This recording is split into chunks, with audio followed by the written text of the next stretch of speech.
Haryana H9 PM news channel में आप सबका स्वागत है। आइए आपको कराते हैं खबरों से। खरखोदा अनाज मंडी में इन दिनों धान की आवक जोरों पर है। उठान थोड़ा सा प्रभावित है। अगर उठान और स्पीड हो जाए तो किसानों को और आड़तियों को काफ़ी परेशानियों से निजात मिलेगी। अब जो दूसरी समस्या खरखोदा अनाज मंडी की है, सबसे बड़ी समस्या ये है कि अब यहाँ मौजूदा हाल में करीब 100 आड़तियों की दुकानें हैं, जिसमें से 60 से 70 आड़ती वर्किंग पोजीशन में हैं और सबके यहाँ पर 30 से 50 प्रति आड़ती के पास लेबर पहुँची हुई है। लेकिन लेबर की व्यवस्था की जिम्मेवारी प्रशासन की जो होनी चाहिए थी वो नहीं है। पर्याप्त रूप से शौचालय भी नहीं है। जो शौचालय हैं उनकी ठुठियाँ ख़राब हैं, कुछ डैमेज हैं, कुछ ओपन स्पेस में हैं।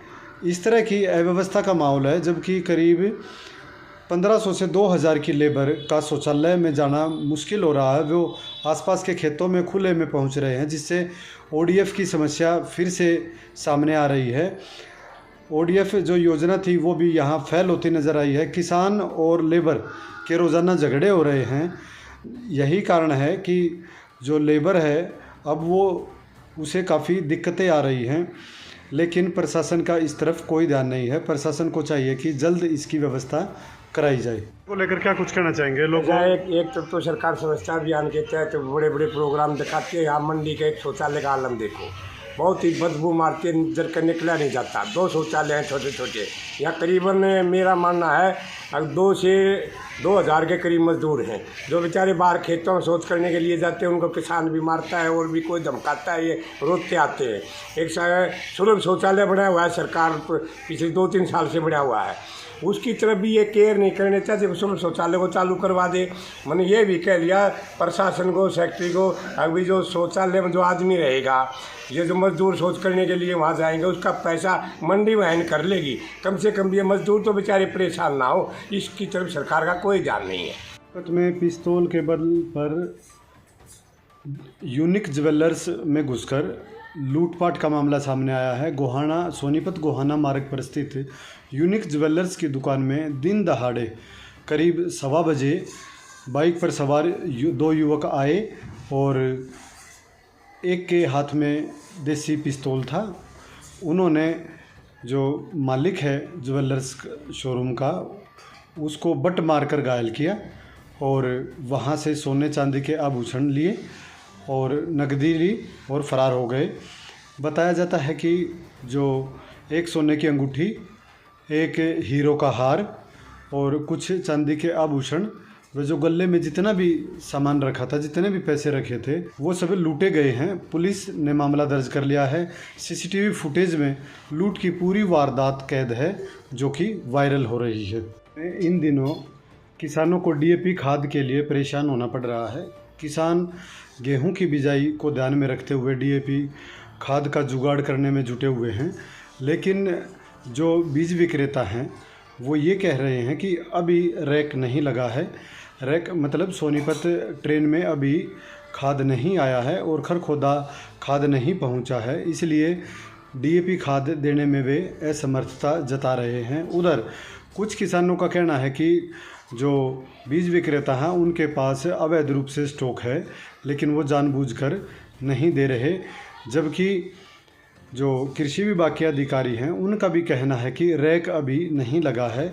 जैसे ही रैक लगेगा तो सभी एरिया में क्वांटिटी के हिसाब से डीएपी खाद पहुंच जाएगा, ताकि किसान अपने गेहूं की बिजाई कर सके। ब्लैक में कहीं पर भी डीएपी खाद की बिक्री नहीं होने दी जाएगी। फिर भी अगर कहीं पर ब्लैक होता दिखता है तो वे तुरंत इसकी सूचना खंड कृषि कार्यालय में दे सकते हैं।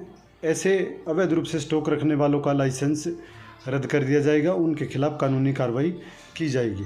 समस्या है, क्या बताएंगे? मैं बीरबल प्रधान 4 योजना गांव का सरपंच रहा हूँ, दैया तपेगा प्रधान हूँ और हमारे गाँव इस एरिया में कोई एक DAP खाद का एक भी कट्टा नहीं है। किसान बहुत तंग है। अगर खाद ना मिला तो किसान किस चीज़ से बोएंगे, या दिक्कत इस एरिया में बहुत समस्या की बात हो रही है। समस्या क्या है? आगे से नहीं आ रहा है या यहाँ नहीं मिल रहा है? यहाँ किसी से पास नहीं आ रहा है। कहाँ से होगा, कितना होगा। मैंने विधायक जी से भी प्रार्थना करी थी अगर खाद मंगाओ, और ये खाद में बहुत तंग हो रही है। खरखोदा में चुनाव के बाद जैसे ही पवन खरखोदा विधायक बने, उन्होंने नगरपालिका को तुरंत आदेश दिए हैं कि जो भी यहाँ ज़्यादा समस्याएं हैं उनका निवारण किया जाए। इसी बात को ध्यान में रखते हुए नगरपालिका सचिव पंकज जून ने अभियान चला दिया है। इस अभियान के तहत दिल्ली मार्ग पर जो कभी सूखा ही नहीं था, इतने पानी निकासी व्यवस्था चौपट रहती थी, वहाँ काम करना शुरू कर दिया है। पानी निकासी की दिशा में कदम उठाने शुरू कर दिए हैं। जो गंदगी फैली हुई थी वो गंद उठाया जा रहा है। पानी निकासी के साथ साथ जो स्वच्छता अभियान को दत्ता बताती व्यवस्था थी उसको भी दुरुस्त किया जा रहा है। थाना कला मार्ग पर जो हॉस्पिटल के साथ तालाब था, गंदा तालाब, वहाँ भी गंदगी फैली हुई थी, उस गंदगी का भी उठान किया गया है। इस तरह से प्लानिंग के तहत अब कार्रवाई आगे बढ़ाई जाएगी, ऐसा सेक्रेटरी साहब ने कहा है। थाना कला गांव में स्थित ब्रह्म शक्ति विद्यालय में संस्कार एवं सफलता के सूत्र विषय पर एक संगोष्ठी आयोजित की गई, जिसमें प्राचार्य रामवीर सिंह ने बताया कि वर्तमान समय में हो रहे नैतिक मूल्यों के पतन को ध्यान में रखते हुए प्रसिद्ध उपदेशक आचार्य सत्यवीर आर्य को विद्यालय में आमंत्रित किया गया, जिन्होंने छात्रों को सफलता के 5 सूत्र दिए, जिनमें आत्मा को जाने, आत्मा की माने, सफलता के लिए निरंतर मेहनत करें, यदि हमें सफल होना है तो अपनी कमजोरी जानकर उसे दूर करें, मोबाइल फ़ोन समस्या भी है और समाधान भी है, हमें भगवान को देखना है तो साक्षात उदाहरण हमारे गुरुजन व माता पिता हैं। इन बिंदुओं पर छात्रों के साथ विस्तार से चर्चा की गई। इसके साथ साथ यूनियन बैंक ऑफ इंडिया के मैनेजर प्रेम सिंह द्वारा भ्रष्टाचार विषय पर शपथ दिलवाकर निबंध प्रतियोगिता का आयोजन किया गया, जिसमें प्रथम भविष्य, द्वितीय रितिका व दीपिका तृतीय स्थान पर रहे। मैनेजर ने उन्हें उपहार देकर सम्मानित किया। खरखोदा के कन्या महाविद्यालय में राष्ट्रीय सेवा इकाई 2 द्वारा एक दिवसीय शिविर लगाया गया, जिसमें छात्राओं ने खेल मैदान के आसपास साफ स्वच्छता अभियान चलाया, जिसके तहत खेल प्रांगण की सफाई की, पेड़ पौधों में पानी डाला और स्वच्छता का संदेश दिया। सूखी घास, सूखी लकड़ियों को वहां से हटाया, खरपतवार को हटाया, उस जगह को खाली कर प्रयोग लाने के लिए बनाया गया। इस तरह का कार्यक्रम अधिकारी डॉक्टर प्रमिला के नेतृत्व में किया गया। 27 अक्टूबर रविवार को गोरड गांव में आर्मी रक्तदान शिविर लगाया जा रहा है। भारतीय सेना का गांव में पहुंचने पर स्वागत किया जाएगा। ये शिविर गुरु गोरखनाथ मंदिर में लगाया जा रहा है, जो कि रविवार को सुबह 9 बजे से 1 बजे तक कैंप शुरू रहेगा। रक्तदान शिविर में गांव के भारी संख्या में युवा हिस्सा लेंगे।